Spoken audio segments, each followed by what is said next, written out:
High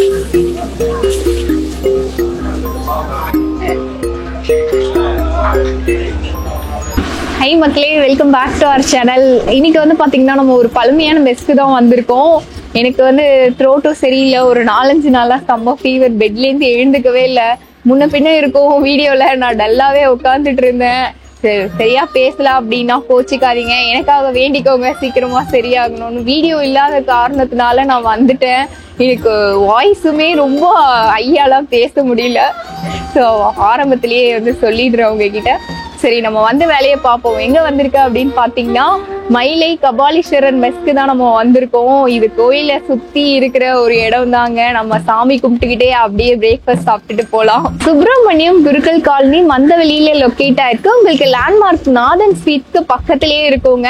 இந்த இடத்துல வந்து என்னெல்லாம் பிரேக்ஃபாஸ்ட் கொடுத்துட்டு இருக்காங்க. அது மட்டும் இல்லாம இந்த இடத்துல வந்து சாம்பார் ரொம்ப ஃபேமஸ்ன்னு சொல்லியிருக்காங்க. அதோட டேஸ்ட் வந்து எடுக்கலாம். ஆனா வந்து மேக்கிங் வீடியோ என்னால எடுக்க முடியல, அவ்வளோ ஏர்லியெல்லாம் நம்மளால வர முடியலங்க. நான் எழுந்து வந்து வீடியோ பண்றதே பெரிய விஷயம்.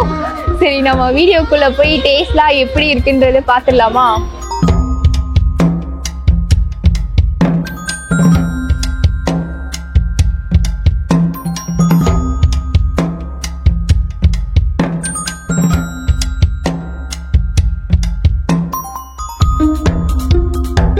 ஃபைனலாக நமக்கான டிஃபன்லாம் வாங்கிட்டு வந்துட்டு, நான் கொஞ்சமாக தான் வாங்கியிருக்கேன் இன்னைக்கு, என்னால் சாப்பிட முடியாது.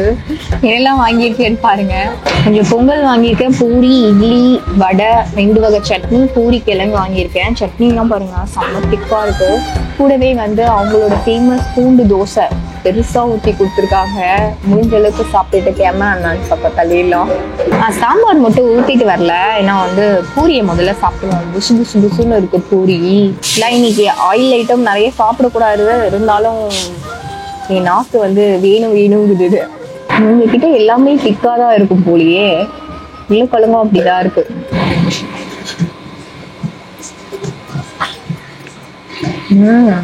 நாக்கு வர பசப்பா இருந்துச்சு. இது சாப்பிடும்போது சூப்பரா இருக்கு. பூரியும் செம்ம சாஃப்டா இருக்கு. அது கூட கிழங்கு கொடுத்துருக்காங்க பாத்தீங்களா, அதுவுமே நல்லா இருக்கு. எனக்கு உள்ள போறதே தெரியல. இதோட பிரைஸ் வந்து ஒரு செட்டு 40 ரூபாய்க்கு கொடுக்குறாங்க.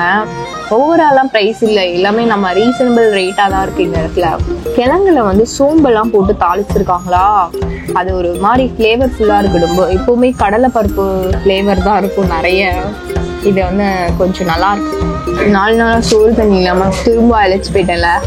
இட்லியை தான் சாப்பிட போறோம். நான் சாம்பார் ஊத்திட்டு வந்துட்டேன். இட்லி வந்து இந்த சைஸ் கொடுக்குறாங்க, 12 ரூபாவா இட்லி.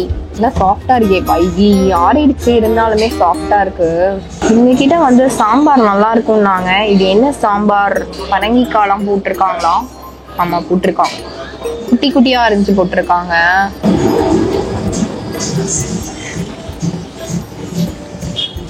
சாம்பார் நல்லா இருக்கு. என் வாய்க்கு வந்து ரொம்ப உரப்பு அதிகமா தெரியுது, காரமும் அதிகமா தெரியுது, லைட்டா உப்பு தூக்கலா தெரியுது. சாம்பார் வந்து ஊத்தும் போதே அந்த மனம் வந்து நல்லா தெரிஞ்சுதுங்க, நல்லா இருக்கும் அப்படின்னு சொல்லிட்டு. அந்த ப்ராப்பரா அரைச்சி விட்ட சாம்பார் சொல்லுவாங்களா, அதே மாதிரிதான் பண்ணியிருக்காங்க. டேஸ்ட் சூப்பரா இருக்கு. எனக்கு மட்டும் காரம் அதிகமா தெரியுது, இந்த டைம் உப்பு தெரியல. தேங்காய் சட்னி தாங்க நல்லா அப்படியே திக்கா கொடுக்குறாங்க. இந்த பிரைஸ்க்கெல்லாம் எப்படி உங்களுக்கு கட்டுப்படி ஆகுதுன்னு தெரியல. நான் வந்து பிரைஸ் வைஸ் ரொம்ப ஜாஸ்தியா இருக்கும் அப்படின்னு எதிர்பார்த்தேன்.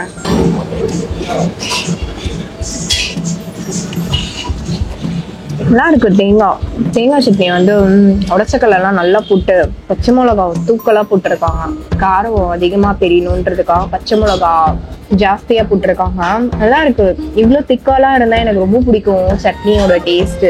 இது கூடவே வடையும் சாப்பிடலாம். வடை வந்து இந்த சைஸ் கொடுக்குறாங்க, தாராளமா வாங்கலாங்க. 12 ரூபாய்க்கு நல்லா கிறிஸ்பியா இருக்கும் போலயே. எப்பவுமே தேங்காய் சட்னி தானே வச்சு சாப்பிடுறது வடைக்கு, இந்த வாட்டி கார சட்னி.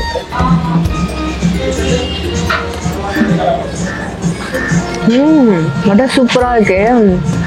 இந்த மாதிரி வடை கொடுத்தா நான் தனியாவே சாப்பிடுவேன், தொட்டுக்கிட்ட எதுவுமே வேணாம். உள்ள அப்படியே செம்ம சாஃப்டா மிளகும் போட்டிருக்காங்க, வெங்காயமும் போட்டிருக்காங்க.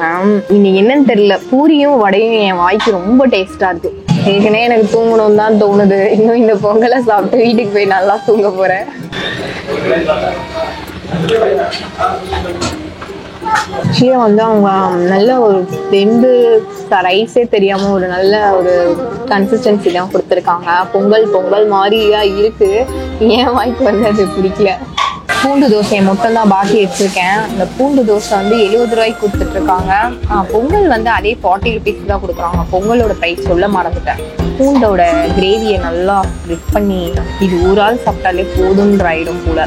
சாம்பாரை எல்லாரும் ஊற்றி குடிக்கிறாங்கப்பா, அந்த அளவுக்கு டேஸ்டா இருக்கு போல. நம்ம வாய்க்கு தான் டேஸ்ட் தெரியல. இந்த பூண்டு தோசை வந்து தனியா தான் நான் சாப்பிட போறேன். இதுக்கு வந்து சைடிஷே தேவை கிடையாது. அதுல கிரேவியே வந்து ஏகப்பட்டது தாராளமா ஊற்றிட்டாங்க.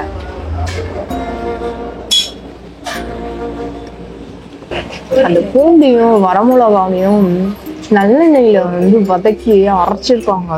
சூப்பரா இருக்கு. நல்ல ஒரு உரப்பு. ஆனா வந்து ட்ரையா இருக்கிறதுனால உங்களுக்கு சாம்பார் தொட்டு சாப்பிட்டாதான் இது காம்பினேஷன் நல்லா இருக்கும்னு நினைக்கிறேன். அதனால சாம்பார் தான். சாம்பாருக்கு பெஸ்ட் காம்பினேஷனா இருக்கு இந்த பூண்டு தோசை. 70 ரூபாய்க்கு ஒர்த்தா அப்படின்னு கேட்டீங்கன்னா செம்ம ஒர்த்து. நீங்க பாருங்க, அந்த உரமிளகா நல்லா தெரியுது. நான் டேஸ்ட் பண்ணும்போது தான் நல்லா அந்த ஃப்ளேவர் தெரிய ஆரம்பிச்சிச்சு. பூண்டு வந்து அப்படியே தோலோட போட்டிருக்காங்க. தோலோட சாப்பிட்றதுதான் ரொம்ப நல்லதான். நம்ம தான் தோலை உரிச்சு சாப்பிட்றோம். உங்ககிட்ட வந்து ஏகப்பட்ட தோசை வெரைட்டிஸ் வச்சிருக்காங்க. காலையிலேயே வந்தீங்கன்னா ஆனியன் ரவை தோசை, ஆனியன் ஊத்தப்பம், இதெல்லாம் வந்து போடும்போதே எனக்கு ஆனியன் ஊத்தப்பம்ல சாப்பிடணும்னு தோணுச்சு. அப்படியே பேன் கேக் மாதிரியே முத்தா தோசை மாவு ஊற்றி ஏகப்பட்ட ஆனியன்ஸ் வச்சு இந்த ஹோட்டல்ல சாப்பிடுற மாதிரியே ஒரு இது கொடுத்தாங்க. பார்க்கும் போதே செம்ம கிரேவிங்ஸ் ஆயிடுச்சு எனக்கு. அதுக்கப்புறம் தான் அவங்க கிட்ட கேட்கும் போது எங்ககிட்ட பூண்டு தோசை தாங்க ஃபேமஸ், அதை வாங்கிக்கோங்க அப்படின்னு சொன்னாங்க. அதனாலதான் நான் இதை வாங்கிட்டேன். ஏன் நீ அதை சாப்பிடல இதையே சாப்பிட்ட நீங்க கேட்பீங்க கமெண்ட்ல, அதுக்கு நான் இப்பவே ஆன்சர் பண்ணிடுறேன். யூஸ்வலா சாப்பிடுற மாதிரியே சாப்பிடலாம். நான் கார சட்னி பக்கமே போல, அந்த அளவுக்கு எனக்கு தேங்காய் சட்னியோட டேஸ்ட் பிடிச்சிருச்சு.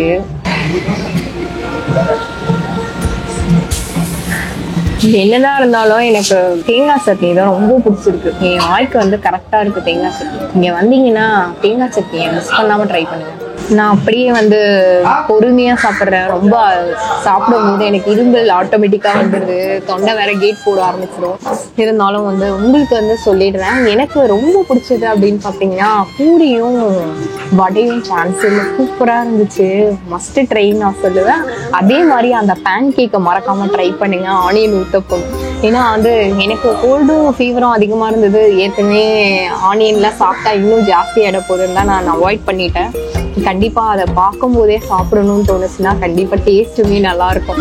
இந்த இடத்துக்கு அவங்களோட எப்பவுமே ஹைலைட் ஆஃப் த ஸ்பாட் வந்து இந்த பூண்டு தோசை வந்து எப்பவுமே அவங்க நல்லா இருக்கும்னு சொன்னாங்கன்னா நல்லா தான் இருக்கு.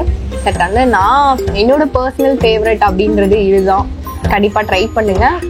இதே மாதிரி வேற ஏதாவது ஸ்பாட் இருந்தாலுமே எனக்கு கமெண்ட் செக்ஷன்ல மென்ஷன் பண்ணுங்க, நான் வந்து ரிவ்யூ பண்றேன். இதே மாதிரி வேற ஒரு சுவாரஸ்யமான வீடியோல சந்திக்கலாம். இத்துடன் உங்களிடமிருந்து விடைபெறுவது உங்களுக்கு பாய்.